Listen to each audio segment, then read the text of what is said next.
And welcome back to a fresh episode of Business Growth Show. I'm your host, Sam Dunning, co-owner over at webchoiceuk.com. And if you haven't yet, check out my weekly emails where I share actionable SEO and website, B2 marketing tips, useful goodies, podcasts, and more. Give it a try if you like over at businessgrowth.emails. So join me today. I've got Ganesh. Yag's the founder over at SaaS Sprints. Yag, welcome to the show, sir. How are we? I'm doing fantastic, Sam. So good to be here. Nice to meet you. And I think this is going to be a great conversation today. I've no doubt at all. So today we're going to be talking about why content fails without a point of view. Excited to dive in. So first and foremost, Yag, for anyone that's not familiar with this concept, like why the heck does content need to have a point of view around it? Yeah, no, absolutely. That's a fantastic question. Great place to start. See, fundamentally, what happens is everybody creates content. And in the world of SaaS, and that too, the times that we live in today, where probably everybody is trying to use generative AI like ChatGPT or Bard to create content, it's like the opportunity and ability to create content is so easy. All you have to do is give a few prompts, generate content, try to optimize it for SEO, and then boom, it ranks. But what happens is slowly and steadily, it creates so much of content that is going to be invisible in the sense that, it's going to create great content that can be optimized easily. But imagine this scenario, you go online, you search for something, and every time you search, you often see a couple or, three or four companies that often gets listed in the top 5, and they rank for every single thing. And when you click on it, you go and see that almost all the 5 links give you the same set of pointers, just regurgitated here and there, and there is no clear takeaway. But on the contrary, point of view is the way you actually go and build trust. So I'll give you an example. Sure.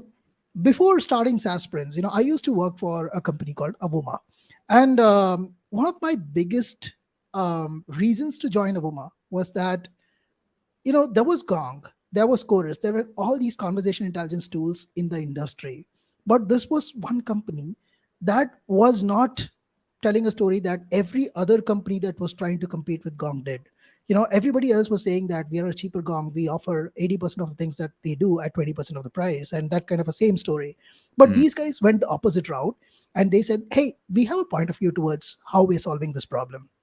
We think that every meeting has a life cycle, set of things that you do before, during, and after the meeting. And these are the different areas that we go about solving. Now, I'll not go into the pitch of the product, but the idea is that they had a clear point of view as to how they're solving the problem, why they look at the problem in a certain way, and how should you approach it.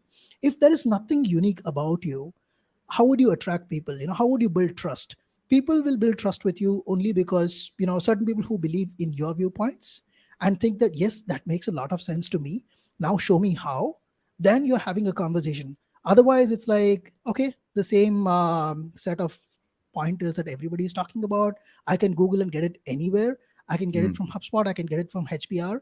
But why should I believe somebody from this domain expertise if they're not having a point of view? Yeah, great place to start. And it's so true, especially with search engine rankings. Like when you search so many terms, especially in the B2B technology space, you, depending on the sector, you'll see the same few vendors pop up. And like you said, the issue that there is, Yag, though, is that for many of these terms, to actually get them ranking, they need to be in a certain format to match the user intent. And I suppose that's where a lot of those companies struggle, because what they probably do is they see the top 3 companies ranking in organic search. They see, okay, they've done this as a listicle, or they've done this as like a how-to, or they've done this as an in-depth walkthrough case study. We're going to copy that. We're going to add a bit more content. We're going to make a few tweaks, and hopefully we'll rank ahead of them. So I think it's just a constant rat race. Whereas I think what you're getting at is perhaps take that framework, but stick your own unique point of view in the content that you're putting together. Sometimes it's also about picking topics from the same standpoint. For example, you would see a HubSpot suddenly talking about how to create a GIF that has nothing to do with what they sell. But just because they're talking and you think that I also want to rank, I'll also follow the same strategy. I'll also do the same set of things. But hey, you are a startup. At this point it's more important to focus on set of things that will help you at this point, and you are at a different stage, you're at a Mhm. different maturity curve. Don't copy somebody who has been there for the last 20 years. Yeah, yeah, yeah, for sure, for sure. So, how important is it to have a point of view? Like you've mentioned a company you used to work at, and you've mentioned there's a point of differentiation. But what's the kind of impact that it can have? Yeah. So the impact is in every single thing. There are opportunities to tell different kinds of stories. You can look at, it can even become your way to kind of build your content pillars. Okay, this is my point of view. What does it mean? Right. So it means that, okay, if I have to take the same example, I would say, okay, what do you mean by a life cycle? Then you have an opportunity to explain that. Yes, it might not have a lot of search volume, but what happens is in the beginning stages, it actually helps you to build a loyal audience. I'm not saying ignore SEO. SEO is super important. I know I'm a marketer. I obviously understand that in the initial stages you cannot completely go demand gen. You have to have a combination of demand gen and demand capture. So what you have to do is when you have a point of view, you also have to start listening to the conversation of your customers, and saying that, okay, what are the kind of questions that these guys are asking? How do I marry this question? Because if they're asking these questions, these are coming up consistently, and I also have a point of view, but all of these conversations are actually happening over the sales calls, but I'm not able to put this out at scale. Then listening to these calls is going to give you a perspective that, hey, these are the five things that keep coming up. I need to create content on this. I need to scale this. And now, why is point of view important? It's important because that tells you that this company exists for a very specific reason. They are not also ran companies, but these companies have an approach, they have a DNA. And because of these things, these are the kind of features that they're going to build in time and again over a period of time. And this is the direction that they're going to go. And the beauty of point of view is that you're going to divide that point of view into two aspects: set of stories that you will tell your investors, because the story that you tell your investors is probably what's going to happen 5-10 years down the line, versus what your customers are more interested is what can you do for them today.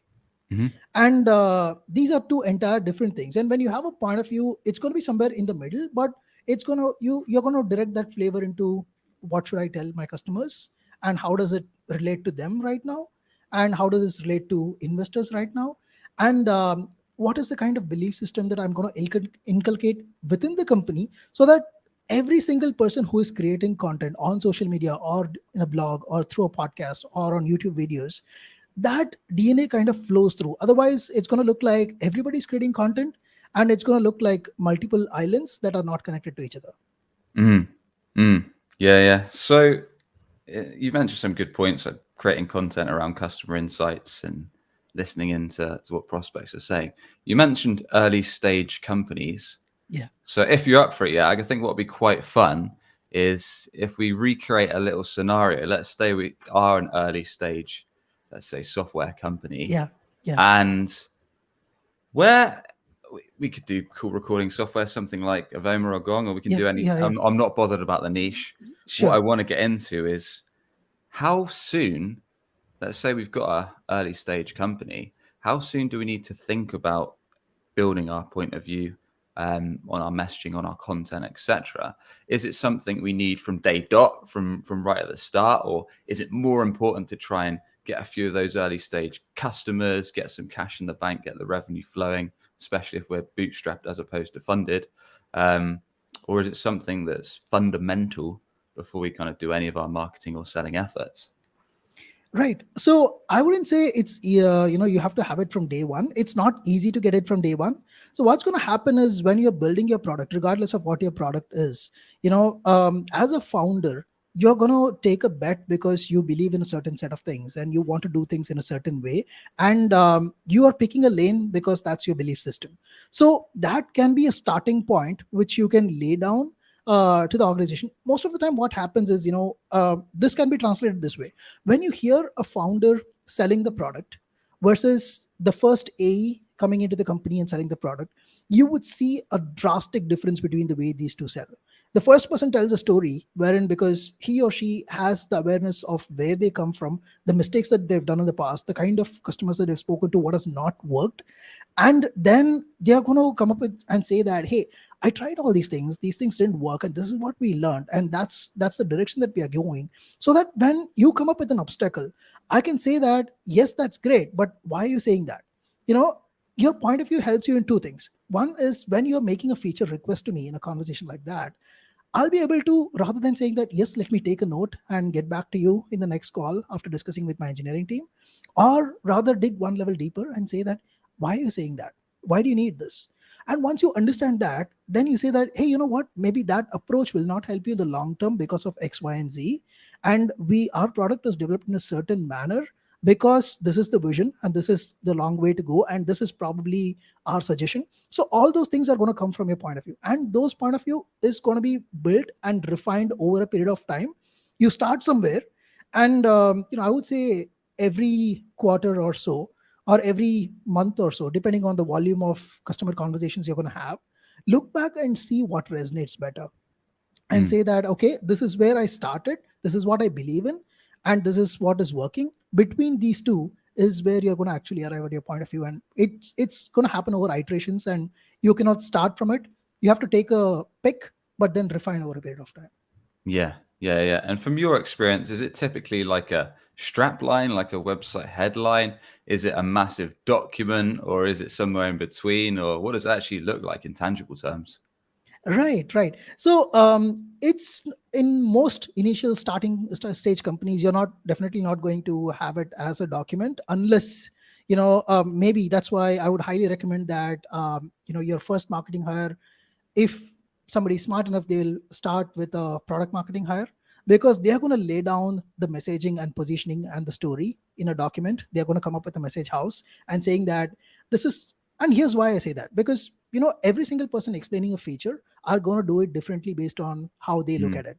But once you lay down a common way of explaining, I'm not saying make it a boilerplate, everybody should use the same set of words, but make it a starting point. From there, you say that in your own way, and that's a starting point. And then your website, every single page is going to be a translation of that. It's very difficult to look at a company's website and say that, hey, they say this, maybe that's what their positioning is. Not really. Some company might say that I might have 20 things to do, but here's where you start. That can be what the homepage is. And then when they're serving multiple personas, they can have a point of view for each persona. How do I help salespeople versus how do I help customer success people? So you're going to have different stories, but the DNA is going to be common, which needs to be captured in the form of a message house, and that needs to be branched down into every single thing that you do. And again, that doesn't mean that it's so sacrosanct that you cannot deviate from that. You can be experimental, but every now and then you also need to update that. Got it. So, how early should we start creating POV content? Like, what timeline does that come in roughly? I would say, that's a good place to actually start. One of your first few pieces of content can directly be that. So here's why I say that. Once you become bigger, you probably have to start talking about every keyword on earth, because you're trying to capture volume. But in the beginning, here's where I actually believe that it's not only point of view. Here's where I would directly correlate that to product-led content, which is Okay. something that I truly believe in. What I mean by that is, you have minimum set of time, and when you have a smaller subset, you cannot burn bridges. Every single person coming into your website, you want the conversion rate to be way higher. And maybe initially you're just getting about 50 people visit your website, and out of that you want at least 5 of them to sign up for your product and start a conversation with you. So how do you do that? You pick a topic which talks about a particular pain, and when you talk about a pain, you're not directly selling the product through that product led content. What you're actually doing is you're showing them that how to go about solving this. If, say, for example, I'm saying that, hey, do you use a conversation intelligence tool? But do you know that 75% of the salespeople who use a conversation intelligence tool don't even listen to sales calls? I'm like, yeah, that makes a lot of sense. I have invested in Gong, I have invested in this product. But yes, of course, why does that happen? Then you tell a story saying that, hey, you know what? The reason is, imagine that you have 5 salespeople on your team, and each of them are doing about 5 demos a day. That's about 25 demos every single day, right? And with that, each demo being about 30 minutes, it's going to be roughly about 750 minutes of calls every single day. As a sales leader, do you have that much amount of time listening? No. What do? You rather use AI, where the AI listens to the conversation, it scores on the parameters that you define, and then it tells you that these three calls did not hit the mark because of these things, and I'm scoring this low. Now you know which calls to pick, so that you can coach your team based on that. Now you tell the story, it hits the pain point, it also talks about the story, and you're also showing how it solves it. You're not selling the product, you're just saying that this is how I use the product to solve this. Mm. That becomes an interesting proposition, and that's what I call it product led. And one of the best examples in the world is how Ahrefs does it. Every single person, you know who, before even signing the product, they know how to use it, they know what problems to solve. And the funny part here is that, somebody says, hey, do you want a backlink? This is how you use Ahrefs to do it. And the best part is, Ahrefs is not going to give you backlinks, it's just showing how to do research. But they're showing the product in every single story that they say. Mm. So that's what I mean by that. And I you need don't, to do this in the beginning as soon as possible. I don't think you can beat HRS marketing, and that's not. I'm not biased Absolutely. because they used to sponsor the show and they do every now and then. But they actually make every new hire sit on customer service. I think it's either for 2 weeks or 4 weeks, just so they can listen into customer calls and customer questions and queries, get all Yeah, those insights before they do any marketing work, which is incredible. I've never heard of a company doing that before. absolutely. Their content is awesome. Huge Mm. fan. Yeah, for sure, for sure. So yeah, you mentioned a good point there about kind of building out topic around pain points and then digging into those problems and eventually talking about kind of how your offer would address those. If we're early stage, like, is this something we have to do, and what does that actually look like, Yag? Like, are we talking to customers or prospects to find out what those are and then building content on that, around that straight away? Or what are the steps we take, I guess, to take a step back into actually understanding what those problems might be, building out that content? What does that kind of process look like? Yeah, yeah. So I would, divide this entire pain points into two categories. I would say the first order pain points and second order pain points. What I mean by that is the set of problems that your product immediately solves for. That's your primary pain point. Again, going by the same conversation intelligence example, you could say that, hey, I help in sales coaching, I help you in probably booking and scheduling demos, I take notes for you. All these, 4 or 5 points. Now you talk about those, then you can build a list of topics around that. You can say that, okay, when it comes to note taking, you can talk about topics like, hey, while you are in this kind of a conversation, while I'm also manually taking notes, I might miss some key things that you're saying.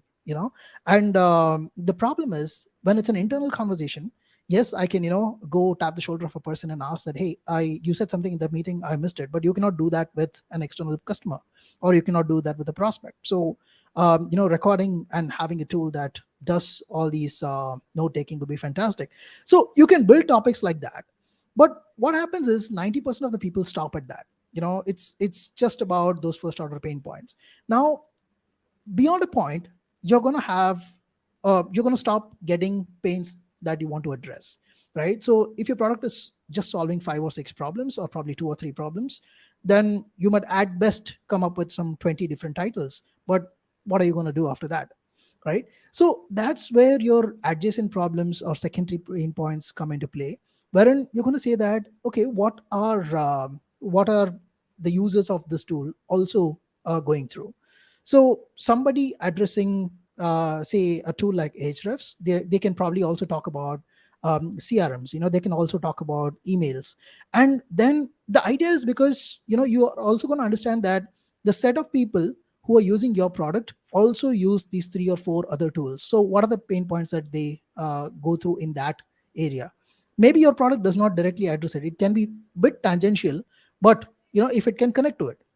Hmm. So, for example, an email tool and a CRM tool can be a great combination, or a dialer and a conversation intelligence tool can be a great combination, or a conferencing tool and a meeting assistant can be a great combination, or a Calendly and a Google Meet can be a great combination. You can start picking up these kind of pairs, and say that, okay, the same set of people also go through these problems. Let me help them solving those problems and genuinely build trust. And once they consistently see and they build trust with us, then over a period of, and the logic behind this is very simple. The logic is that I strongly believe that going forward, it's not going to be pure play people searching for a topic and landing on things. It's going to be about people will begin to search with certain domains, certain people for specific topics. What I mean by that is, for example, if I want to learn anything about martech, I'm always going to see that what is probably Scott Brinker talking about this. Or if there is anything around positioning, I'm going to think about what is April Dunford saying about this. If there is something related to SEO, I'm also going to think, okay, what is Tim Sulo going to talk about this? So there is this set of topics where you also have to build authority as a person and build that trust, so that once you do that, then people are going to think that, hey, these guys, what do they do? They also do these things. Let me go and see what they talk about that. And then the chances of you building trust and also coming up with topics that is of high relevance, and making sure that even if you expand, this is not the typical top of the funnel content where you're coming up with 10 topics and that doesn't even make sense to anybody else because that's trending. But the point is, you're still tangentially talking about something that is very relevant to your core audience. So the secondary pain is that it's not about what you're not solving, it's also about, are you still talking to the same audience and you're catering to them first. Hmm.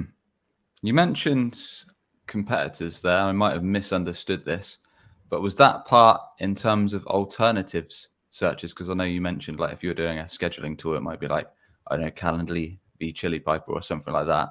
Is that the kind of queries you mean, or is it something slightly different, just so I Yeah, understand yeah. fully? So no, when I said secondary problems, I'm talking about complementary problems also, not necessarily competition. Alternatives are a different set. It's like there the story is very different, right? So I'm going to say that, hey, if somebody is going to compare Calendly versus some other scheduling tool, then it's more of a feature and a point of view combination, Hmm. where it's going to say that, hey, Calendly takes this approach to solve this problem, whereas I take a different approach. I mean, one of the best comparisons I've often seen is probably also Drift and Intercom. Drift comes out and says that, hey, these guys are great at support, but we are great at sales and marketing. Same tool, but they say that this is the DNA is very different.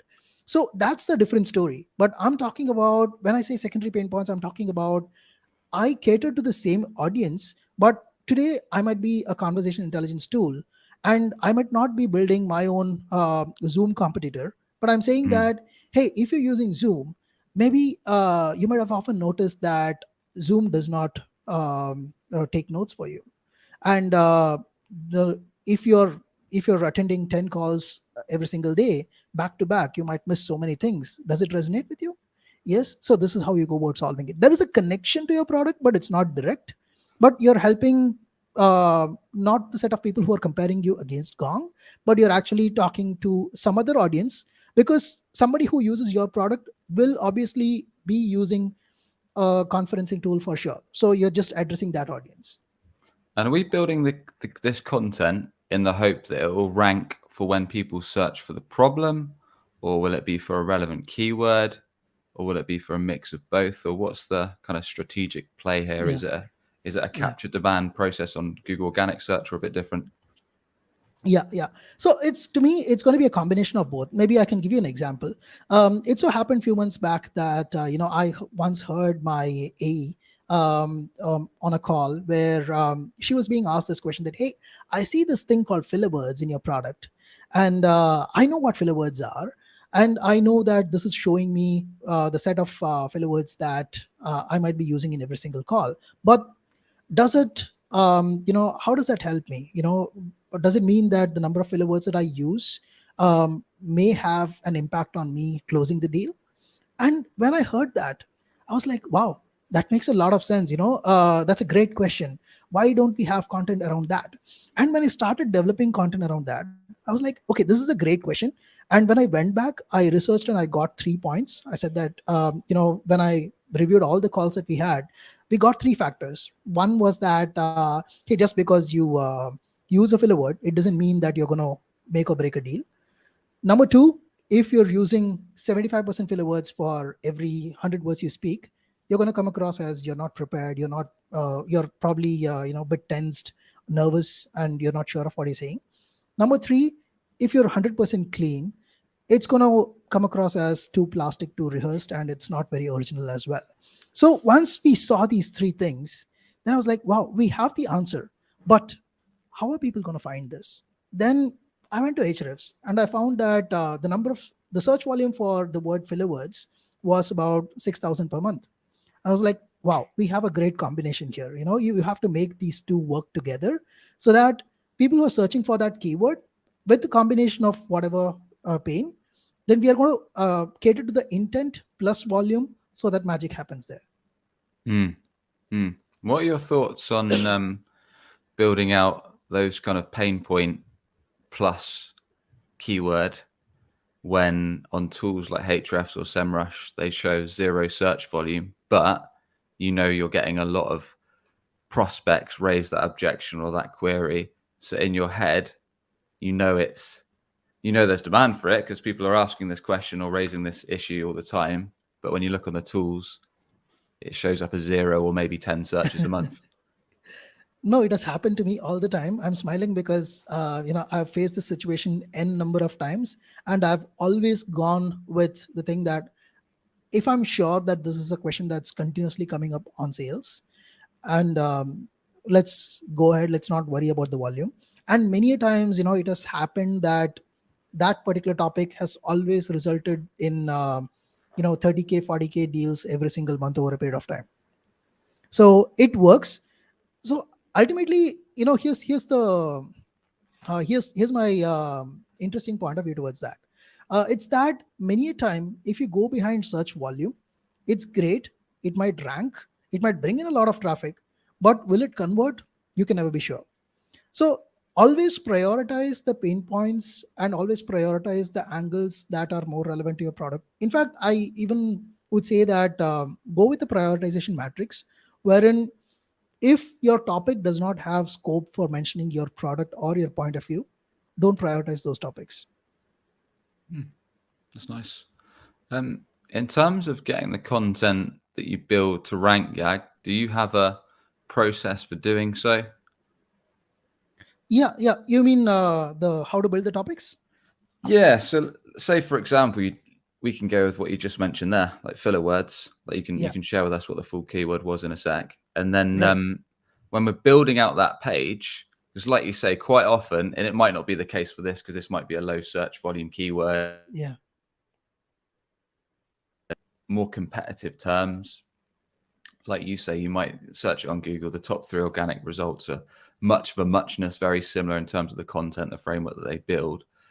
I'd be keen to know, because I know what my ideas are, and perhaps I can share these after, but what's your process around actually, yes, we know what we're going to target now. Perhaps we're going to go problem in our niche, but how do we ensure that that content's actually going to rank page 1, so it's actually going to get those prospects to click through the page and have a chance of getting that sign up or that demo request or whatever CTA we're after? Yeah. So I often actually start with a different approach. To me, the search volume and keywords comes much later. So the way I go about it is, for every quarter, I typically build couple of pillars at a time, and I say that these 2 are the pillars that I'm going to focus, and it's going to be either based on a product release that's coming up, or or if we want to build domain authority and topical authority on certain topics, then we are going to pick those things. And once we decide these 2 pillars, then we are going to come up with a list of things that we want to address in that. What are the kind of questions? Now, just like I said, in the sales coaching example, I said that 75% of the people don't even listen to calls. That's a problem that we've often heard. And similarly, it could be something else. People are looking for certain kind of data and they are not getting it, or this is how people approach coaching. That can be anything like that. So you, based on all that you have heard consistently, talking to your salespeople, talking to or hearing the calls, and also going by your own understanding of where you want to be, and a combination of your point of view that you want to put out. Maybe many times, the point of view content is also that you want the market to approach things in a certain way. And let me give you an example with that as well. Mm. For a long time, there has been, the VC people tell you that, hey, either go product led or either go sales led. And many times I've personally believed that it's a combination of both that's actually going to work. For example, it doesn't mean that if you're product led, you should not have sales assistants. It's like walking into a supermarket wherein you're all alone picking things from the aisles, but when you're not able to find something, you still are looking at the corner of your eye. Is there someone that I can reach out to ask for help? So when you have things like that, you're going to list those topics. And once you have that, then you're going to look at, okay, let me match the nearest keyword for all these topics, so that there is a volume for that as well. And all the efforts that you put in don't go to waste. There is a Hmm. search as well. And then the next point is, from there, I think about, I don't just land at ranking on search alone as a key term. Sometimes I don't even worry about it. I think that, okay, where are these people hanging out? Maybe let me create those platform specific content in those places alone. And many times I also arrive at ideas from communities. It's sort of a content arbitrage, so to speak, wherein you go into community and you see that somebody is talking about these five things again and again around the core topic that you actually solve for, or they're talking about a competitor and they're telling a list of things that they don't like. Hmm. Those are factors that you can actually pick up and then create your piece of content. And the best part about that is, now you know that the topics are battle tested. People are, your target audience is looking for that content, and that's their opinion around it. Now, when you say that, hey, here's how to look at it and here's a better way to solving it, either they're going to agree or disagree, but they're definitely going to take a look at it and consume that content. So that's how I go about it. For me, search volume and SEO aspects come secondary. I'm not saying it's not important, but for me, taking that point of view and taking a stand and being different becomes way more important than being better and ranking higher. Mm. Yeah, it's a fair point, because for certain categories, certain industries, certain niches, like, they might not have a ton of people that Yeah, are on going to Google and then looking for that offer or looking for that problem or yeah, whatever. And like you said, you might be better creating a podcast or creating a YouTube video around it, or yeah. posting it on LinkedIn or wherever that target market's hanging out. It's a super valid point. Yeah. That makes perfect sense.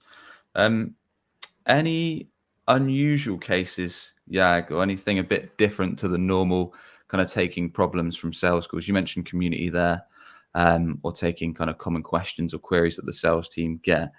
Any slightly lesser known ways that you've kind of created this point of view content or product led content, that you've kind of gained insights from this source and then put that into play, and it's kind of really resonated and had success? Uh, let me specifically think about it. I think it's not about a specific way or this thing, but I would say that maybe I would like to think about creating content for stages of usage rather Right. than. Let me explain it this way. A lot of people think that you need to create content for top funnel, mid funnel, and bottom funnel. And one of my key learnings is that probably that worked in 2010 in the early days of HubSpot, but that's not how it works right now.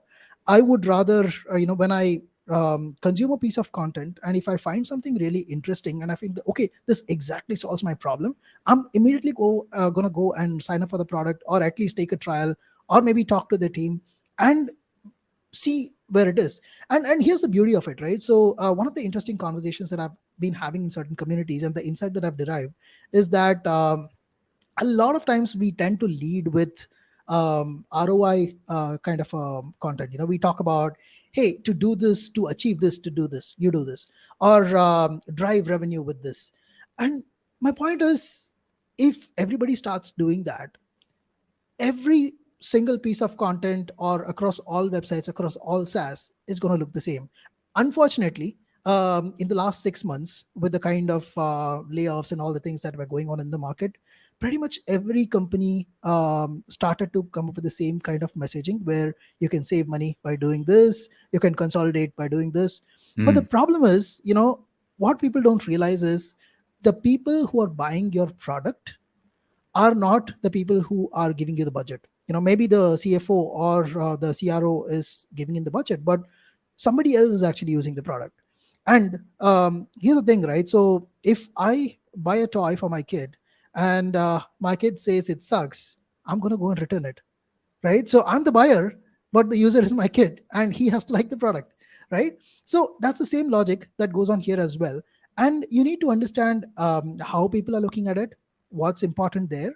And Mm, then you have to make sure that if you can reduce the cycle, instead of creating tofu, mofu, and bofu content, top funnel, mid funnel, bottom funnel content, try and reduce it. Nobody has the time to go and consume 12 pieces of content before they sign up. It's going to be like, how can I reduce the number of steps? If I can just put it in one blog, or at best if I can put it in one snippet of a video, mm. and I can say that this point is communicated here. Unfortunately, we live in a instant noodles era, so we have to keep it as quick as possible. I wouldn't say that the what the time attention span is reduced, but the point is we're not saying things differently and we are not resonating with them instantly. That's the problem. If we can talk specifically to something that they're going after, for example, instead of telling them that you're going to drive revenue, they already know that. In sense, like, inside the company they must have already discussed that in this quarter, if we have to hit these numbers, then these are the kind of things that we need to be doing. They would have decided that. So that would in turn mean I'm either going to invest on this product, or I'm going to invest on this coaching or these kind of programs, or I'm going to invest on certain trainings or whatever. Now they've decided that this investing on your product is going to give them a 25% increase in X, Y, and Z. Your story of saying, hey, we'll give you a 25% increase is not going to do much. It's like they know, they have figured it out. They have listed two or three competitors of yours and they wanted to compare and see. The whole point that you want to say at that point is, hey, here's how we are different, and here's what we do that nobody else does, and this is how we are going to solve your problem. Now they're going to compare the three different approaches, and whichever resonates closest to them, they're going to go with them. So it's about understanding the intent and getting cutting chase and getting to the point as quickly as possible. Mm. Yeah, you're exactly right. Especially in the tech space, like we've been talking about most of the podcasts, like websites in general, most of them in certain sectors look very similar. A lot of the messaging is very similar. A lot of the messaging is very vague. Yeah. Even when you get into product or service pages, not many websites tend to leverage the things we've been talking about in terms of really talking about specific problems, impact of problems, and then getting to the point of kind of the transformation that they can bring. Yeah. Is there anything else you think when creating this media, whether it is kind of article or service or product pages on websites, or whether it's a different format, podcast, video, anything else you think that companies should consider so they can really stand out compared to their competitors that probably are just saying, oh, we're going to improve your revenue, or we're going to help you lower costs, just so they can kind of have a better chance of, Yeah. I guess, building trust with their prospects? Yeah. So one of the things that you can do is, like, if you are a horizontal product that caters to multiple people and you have a plethora of features, consider somebody like HubSpot, for example. They have 4 or 5 different products clubbed Mm, into one ecosystem, right? So the point is, more and more companies are becoming that all-in-one style. But when you think about it from a consumer standpoint, you want the answer. You're not gonna, oh, these guys offer all of these things. Now I have to go and check each of these factors to replace all my tools. It's going to be one platform, that's fine, but I don't have the time for all of this. So flip the approach and maybe say that, try this. It's almost like going into your KFC or McDonald's and saying that instead of giving you the menu card, it's just like giving you one chicken nugget and saying, hey, taste this, tell me what do you feel. That's a much simpler approach. Get the hook, get them in. And once it's under the thought process that if they like this, they're going to pretty much like everything that I have in my store. So be suggestive and start there, rather than trying to establish that, hey, I'm this huge store that offers all of these things. They don't care. They primarily are trying to solve one thing that is top of their mind right now. So let them lead with that, and then probably once they get the foot in, you land and expand. Mm, nice, nice. So to wrap things up, going back to the initial conversation around point of view. So from my situation, Yag, and probably yours as well, like we both run businesses, so we're not under pressure from management or anything like that. We're very, very flexible. Like, for example, I can go onto LinkedIn today and I can quite literally post most SEO and web agencies suck. They're going to try and pressure you into buying on demo calls, whereas I'll quite often go the opposite way and explain why we're not a good fit for 90% of companies, and Yeah, yeah, also explain that a lot of industries aren't a good match for SEO and they can go different models like outbound paid ads instead yeah, before they consider SEO. I can be very blunt. I can be very straight to the point with my messaging on our website, on other forms of media, but a lot of businesses can't because they've got a ton of red tape. Perhaps if they're a startup, they're a lot more flexible. yeah.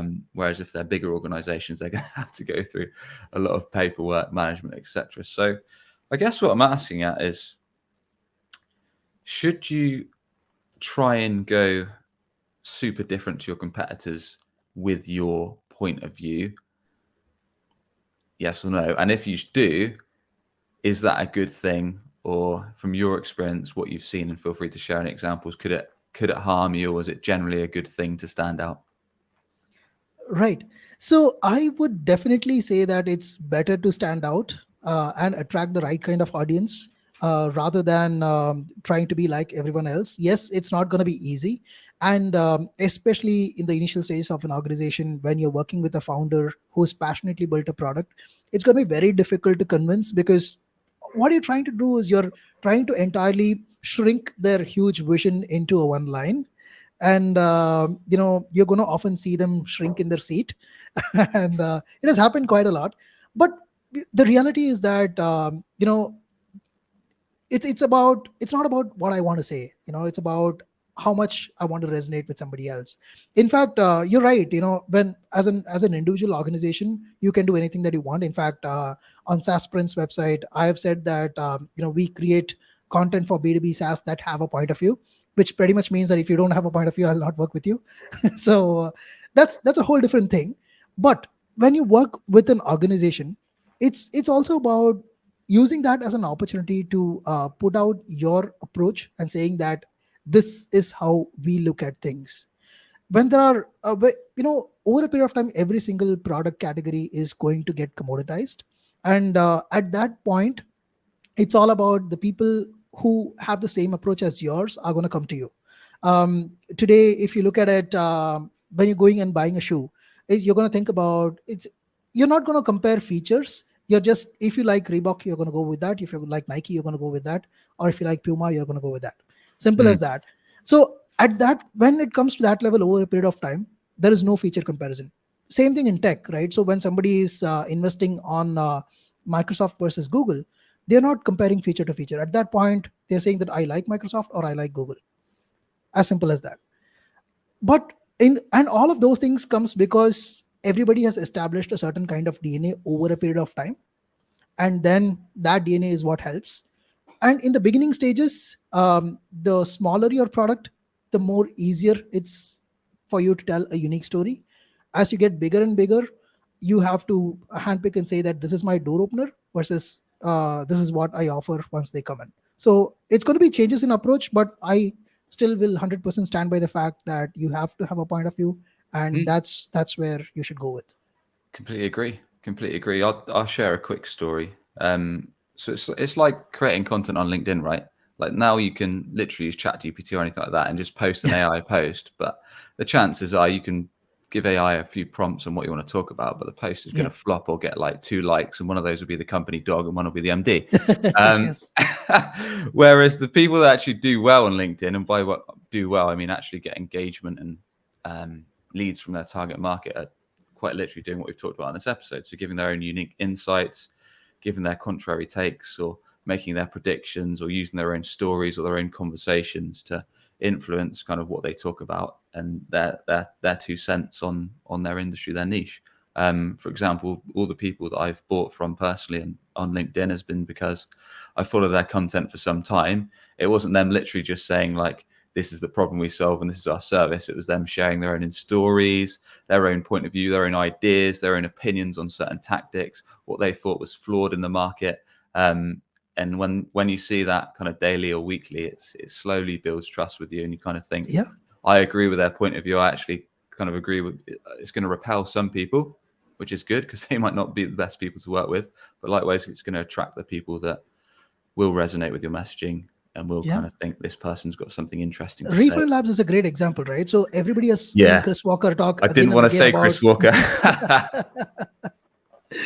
Exactly. And even in my personal business, I've very clearly seen that a lot of people who have worked with me in the last 3 months or so, again, my company is just getting built, right? So I'm very early in my journey, but all the people who have reached out to me inbound and started this conversation, and the companies that I've started to work with, is purely because of the relationships that have been built on LinkedIn and the continuous point of view that I've been putting out over the years. Sometimes it's like a combination of both, right? So if as an organization you're not been out there for a long time, you're going to think that, okay, let me do a good combination of capture and demand generation for the future.